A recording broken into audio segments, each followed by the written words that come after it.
Hello, beautiful people, and welcome back to our humble abode, the Thunderdome, on this Overreaction Tuesday, January 21st, 2025. Hour 3 of the program starts now.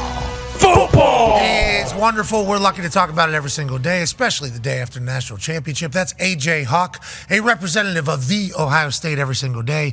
Now he can say, once again, the Buckeyes are national champs. National champion quarterback Will Howard will join us in about 10 to 15 minutes or so. Can't wait to catch up with him. The Talks the Tables here at Boston Connor and at Ty Schmidt. One half of the Hammer, Don. Cowboys AP Tone is here. 9-year NFL vet, the incredibly cool host of Everything DB, Good D, Bad D, Darius J. Butler is here.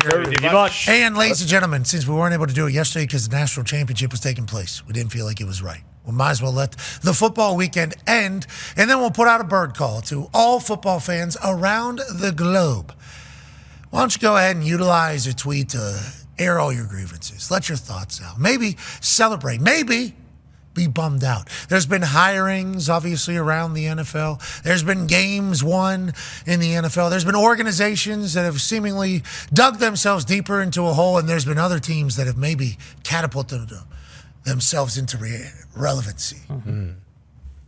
I want to hear from you. All you got to use is the hashtag. Hashtag I don't want to overreact. But ended up getting to the number 3 overall trending topic on X in the United States. We can't thank everybody enough for participating. Ty, how were they there? Pretty solid. Got a couple from the divisional round, a couple from national championship, and then a couple of the coaching ones as well. So, a nice little eclectic mix, which I enjoy. I cannot wait to hear the fans' thoughts. This is from Boston Connor. Hashtag I don't want to overreact. But how the did we get to the point in the season where there are only 3 football games left? I'm bummed out about it. We need more ball. You're right, Con Man. As we go forward here, there's not a lot of football left, Connor. No, not at all. And you got to take it in. And I think that's a big part about yesterday. Watching that game was every single snap, every single drive. It was kind of awesome. Like, oh, you know what? We don't have any more of these after this. We're going to take it all in. It's just a nice reminder. Take it in this Sunday when it's 3 o'clock, 6:30, Championship Sunday. Because then, 2 weeks from then, it's all over. Because every snap they take, easy. And every play they You know who redid that? Every ball gets snapped, every bad mishap, we be watching it. Every snap. Bingo. Hey, you gotta enjoy it all. Who sings that? Good for you to get some Diddy in. Sting. No. Yeah, I know the original, but you were Sting. you weren't. I don't think. Did you know Sting originated that? Yeah, I knew Sting was a part. That's that white guy. Oh, Yeah, sure? Yeah, Sting, he- the police. Yeah, he we're has not sex for talking 10 about hours. Faith Evans and the other guy. Okay. I don't even know what you're talking about. I'm The talking other about guy? Sting. Who's the other guy? What are you talking about? This guy. I'm talking- Yeah. That's No, what I'm talking about Sting. That's why I said Sting. So that and was the a police. remake? Yes, Yeah. it was a Sting remake. and the police is the original. All right. Yeah, because Sting kind of creepy. You listen to those words, For actually. sure. We made a lot. Let alone did he actually, obviously, with everything going on in that allegation world, but I think matter of fact world. Court, when's that happen? That I don't know if we're all ready for it. Never. Yeah, we'll see if we'll get there. I don't know if we're all. That's a good call, brother. Mm-hmm. I'm talking about the orig, brother. Okay. I'm glad get you there. are, because I stopped singing along halfway through. Once I was. No, everyone Sting. knew Good for you, D-Buck. Good for you. Yeah. Hey, you didn't something, hear the something drum? stunk in there, and I didn't know what you were smelling. Dove That's that, Mencken. that's that same can, right? That's the original can still. Orig can, still spraying, still bringing it. Still combating D.O. Sorry, still combating B.O. with this whole body D.O. Well, there's only one person that isn't going to battle against stank smell. AJ. I got him. That's me. Get him, get him, get him, get him, get him. You got me? Yeah. Yeah, we I'll are. get some. That's the thing about this. What we've learned here on this particular stage that maybe they weren't able to test out enough is you just saw someone go in front of that. You can actually spray on you. Like, let's say your hand is so upset about how bad you smell and doesn't want to be near you. It's all right. This thing can, Yeah, I mean, this thing's got some range, brother. I mean, this thing is, whenever they say a radius or whatever is there, this thing's, They'll get there. there's a lot in here. Oh, yeah. You could have someone with COVID near you, and who knows about the rules really, but you could probably hit them Social distance. either way with the Social social distance. You could probably socially Yeah. distance, say, wow. You need this one, brother. Gotcha. And ladies and gentlemen, transferred in from Kansas State after being the Big 12 Player of the Year, the Ohio State quarterback that just led the Buckeyes to their first national championship since 2015. Ladies and gentlemen, 6'4", 240-pound dog, Will Howard. Yeah. What's up, dude? What's up, boys? How we doing? Hey, I'm fantastic. AJ almost got emotional last night on the sideline. The boys and I are a little bit tired. How are you doing, man? You woke up a national champion this morning. It was all worth it. Is that how you feel? Are you thinking back on the journey, or how has today been? Pretty surreal for you, I assume. Unreal, man. Unreal. It still hasn't sunk in yet. You know, didn't get a ton of sleep last night. Just got back here to Columbus, and you know, I'm looking forward to celebrating with the boys, but probably gonna have to take a nap before that. Yeah, I imagine that's normal national championship quarterback stuff. Last night, the boys had a good time, or what was last night like for everybody? Was it a hangout, storytelling? Was there a lot of hugging, reminiscing, boozing? What was last night like for the Ohio State Buckeyes?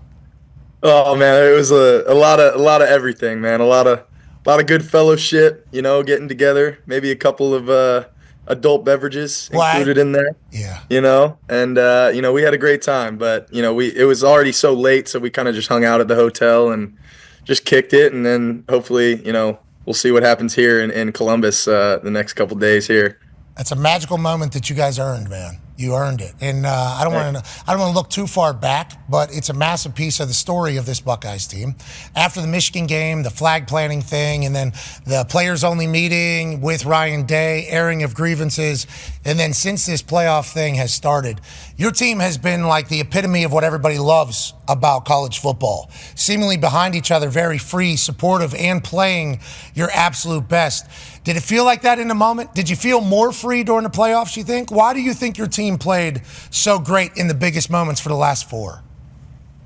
Yeah, you know, I think having to go through that last week of the season, you know, when, you know, a lot of people were doubting us, you know, I think there was maybe even some people in here that were, you know, experiencing a little self-doubt. And, you know, we had to come together and, you know, we talked about, you know, all we have is winning it all, you know, and going out there and doing this thing. And doing it the right way. And we talked about going into the playoffs, you know, especially playing a great team like Tennessee. You know, we needed to. Boys! Hey!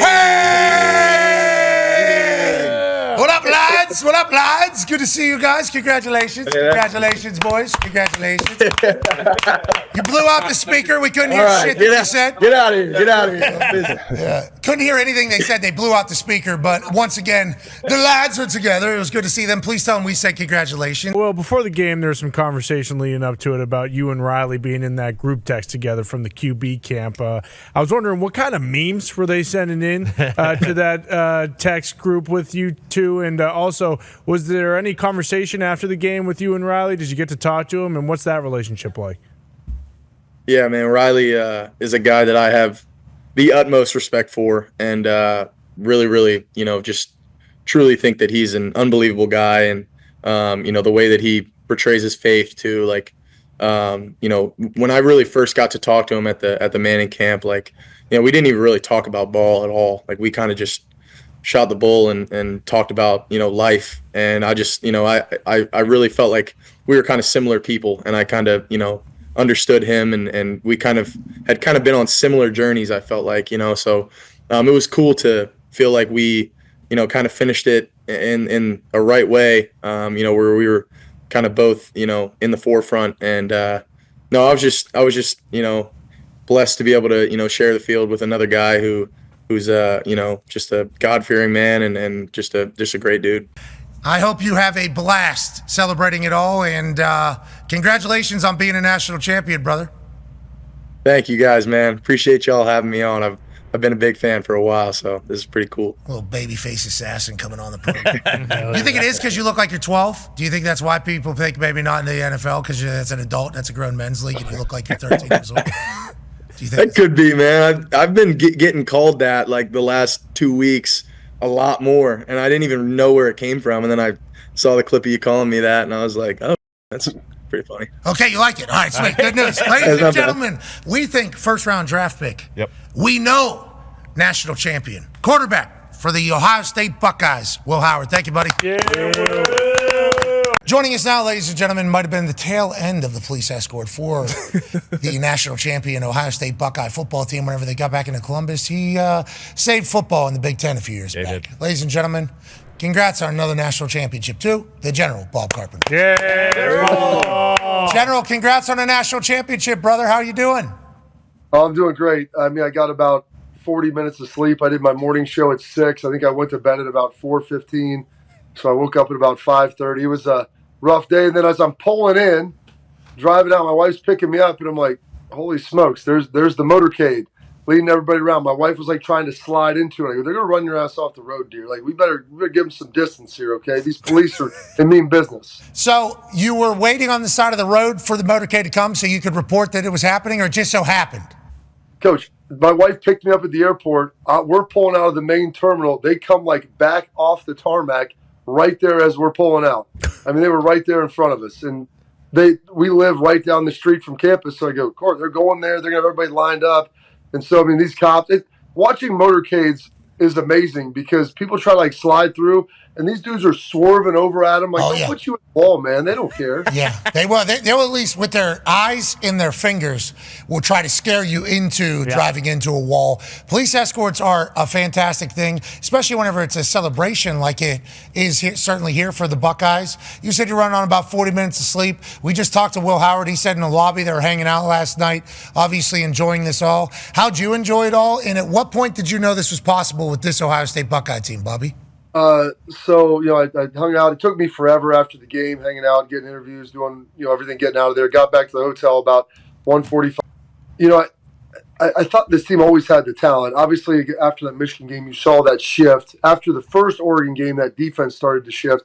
But with Will, it was unbelievable. It's tough to be a transfer quarterback to come in a 1-year off situation because you're expected to be a leader, but you're also expected to earn that leadership really quickly. And you can't come in and just be, you know, me. Those guys have all been playing together for 4 and 5 years. You've got to prove it to them. And so Will did a great job coming in, putting his head down and just grinding. I mean, he's a big dude. When he first came in on his visit about this time last year, like, I thought he was a tight end. They were bringing his tight end from Ohio University. I thought that was him at first. Like, he's a big guy. He's physical, and he's a selfless dude. And that's the thing that you love to see him. Like, he's not, you know, maybe the guy that has the best running style you're going to find. He's not the best athlete of everybody, but he just seems to get things done, man. And you see the fire that he plays with. And, you know, you guys both played. Anytime you play with a dude that's just willing to throw it out there for you, especially a quarterback, and put his body on the line, that's when it starts to turn. And the last piece, man, that connectivity that he has with Ryan Day, like, dude, you don't see coaches, like, jumping onto their players' arms like that, their shoulders, like, after a win. There was something really special with those guys, and it was fun to see. And that, to me, was that missing elixir that, you know, makes those championship teams special. Elixir. Yeah, it was the missing elixir, wasn't it? Yeah, it certainly was. Go ahead, AJ. Bob, what about the defense? I mean, these guys played unbelievable, I feel like, all year, especially in the playoffs, but like, especially the linebackers, Cody Simon, Sonny Styles, the boys, like, they seem to get better and better as the season. When you watch their defense play, I mean, you're basically embedded with the squad. You're around these guys a bunch. Coach. What's it been like watching these guys grow throughout their careers at Ohio State and ultimately cap it off like this? So Cody Simon, you know, he's defensive MVP in the national championship game. This is a guy that never really was a starter till his 5th year in college. And he's playing behind Tommy Eichenberg, Steel Chambers, some good players. And, you know, I talked to him last offseason. Like, the secret to success in life, man, and half of it is just keep showing up and doing a good job. Like, you'll eventually get your shot. You're eventually going to put together, you know, a pretty good reel. And, man, he was the leader of that defense. He was the heart and soul of that defense. You know, their goal line stands, the things they've been able to do, how tough they were against Notre Dame in their rushing attack, and just really physical up front. But there was a connectivity with these guys. And you saw with Jack Sawyer, JT, bringing in Caleb Downs, like, all of these guys together, there was an intensity and a passion you play with. And guys, are you guys going to give Ryan Day a break or what? Are you guys going to give what? You're probably the one, 6 to 9 a.m. Local sports talk. Fire this guy. I mean, that is probably who it is. Set the narrative. Certainly, that is probably what it is. I mean, I know maybe not you in particular, but That was the national narrative that was taking place in a lot of different situations. I assume the reason why it was that is because there were certainly some people in Ohio that felt that way, and that's just a part of the business. Like, if you don't win anything, like, people are going to wonder if you're ever going to be able to. And now Ryan Day has. What does that mean to the Buckeye people, you think, into local sports talk maybe that sets a narrative or drives an agenda potentially? I mean, I love Ryan. I get a chance to talk to him, and I watch him practice and seeing those guys. Like, Ryan Day is a hell of a football coach. Now he ultimately has the title to back that up. There's only 3 active coaches in college football that have won national championships.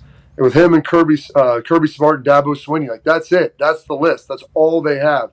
And so for him to be able to do that, to get that, that is a big piece, a big feather in his cap.